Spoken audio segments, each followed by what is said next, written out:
राम राम। शिव जी के गणों ने जब मुनि को मोह रहित और मन में बहुत प्रसन्न होकर मार्ग में जाते हुए देखा, तब वे अत्यंत भयभीत होकर नारद जी के पास आए और उनके चरण पकड़कर दीन वचन बोले।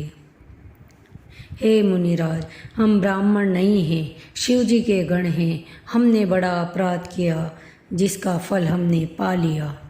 हे कृपालु, अब शाप दूर करने के कृपा कीजिए। दीनों पर दया करने वाले नारद जी ने कहा, तुम जो दोनों जाकर राक्षस हो, तुमने महान ऐश्वर्य, तेज और बल की प्राप्ति हो। तुम अपनी भुजाओं के बल से जब सारे विश्व को जीत लोगे, तब भगवान विष्णु मनुष्य शरीर धारण करेंगे।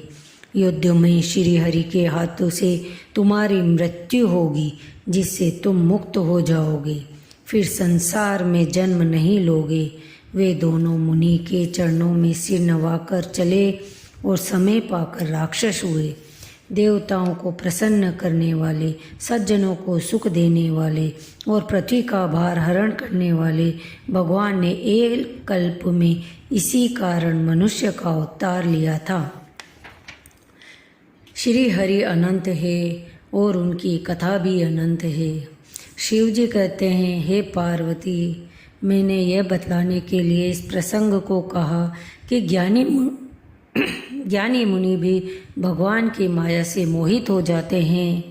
प्रभु की कौतुकी लीला है और शरणागत का हित करने वाले हैं। वे सेवा करने में बहुत सुलभ हैं और सब दुखों को हरने वाले हैं। स्वयंभू मनु और उनकी पत्नी शत्रुपा, जिनसे मनुष्यों की यह अनुपम सृष्टि हुई, इन दोनों पति पत्नी के धर्म और आचरण बहुत अच्छे थे। आज भी वेद जिनकी मर्यादा का गान करते हैं। राजा उत्तानपाद उनके पुत्र थे, जिनके पुत्र प्रसिद्ध हरि भक्त ध्रुव जी हुए। उन मनु जी के छोटे लड़के प्रियव्रत, जिसकी प्रशंसा वेद और पुराण करते हैं। देवहूति उनकी कन्या थी, जो कर्दम मुनि की प्यारी पत्नी हुई और जिन्होंने आदि देव, दीनों पर दया करने वाले समर्थ एवं कृपालु भगवान कपिल को गर्भ में धारण किया। घर में रहते बुढ़ापा आ गया, परंतु विषयों से वैराग्य नहीं होता। इस बात को सोचकर उनके मन में बड़ा दुख हुआ कि श्री हरि की भक्ति बिना जन्म यूं ही चला गया। तब मनु जी ने अपने पुत्र को जबरदस्ती राज्य देकर स्वयं स्त्री सहित वन को गमन किया। चलते चलते वे गोमती के किनारे पहुँचे। हर्षित होकर उन्होंने निर्मल जल में स्नान किया। उनको धर्म धुरंधर राजश्री जानकर सिद्ध और ज्ञानी मुनि उनसे मिलने आए। जहाँ जहाँ सुंदर तीर्थ थे, मुनियों ने आदर पूर्वक सभी तीर्थ उनको करा दिए। उनका शरीर दुर्बल हो गया था। वे मुनियों के से वल्कल वस्त्र धारण करते और संतों के समाज में नित्य पुराण सुनते थे और द्वादक्षर मंत्र ओम नमो भगवते वासुदेवाय का प्रेम सहित जप करते थे। फिर वे श्री हरि के लिए तप करने लगे और मूल फल को त्याग कर केवल जल के आधार पर रहने लगे। इस प्रकार जल का आहार करते 6000 वर्ष बीत गए। फिर 7000 वर्ष तक वे वायु के आधार पर रहे। 10,000 वर्ष तक उन्होंने वायु का आधार भी छोड़ दिया। फिर दोनों एक पेड़ से खड़े रहे। उनका अपार तप देखकर ब्रह्मा, विष्णु और शिव जी कई बार मनु जी के पास आए। उन्होंने इन्हें अनेक प्रकार से ललचाया और कहा कि वर मांगो, पर ये परम धैर्यवान डिगाए नहीं डिगे। सर्वज्ञ प्रभु ने अनन्य गति वाले तपस्वी राजा रानी को निज दास जाना।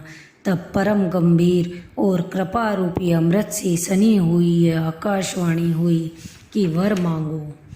मुर्दे को भी जिला देने वाली यह सुंदर वाणी कानों के छेदों से होकर जब हृदय में आई, तब राजा रानी के शरीर ऐसे सुंदर और हष्ट पुष्ट हो गए मानो अभी घर से आए हों।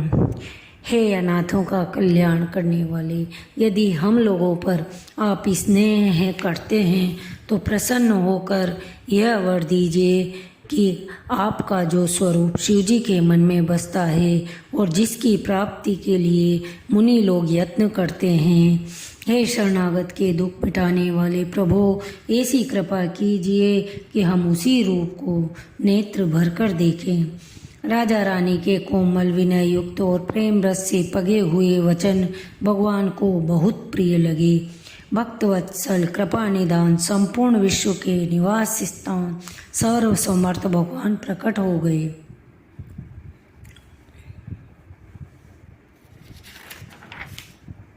फिर कृपा निधान भगवान बोले, मुझे अत्यंत प्रसन्न जानकर और बड़ा भारी दानी मानकर जो मन को भाए वही वर मांग लो। राजा ने कहा, हे दीनों के शिरोमणि, हे कृपा निधान, हे नाथ, मैं अपने मन का सच्चा भाव कहता हूँ कि मैं आपके समान पुत्र चाहता हूँ।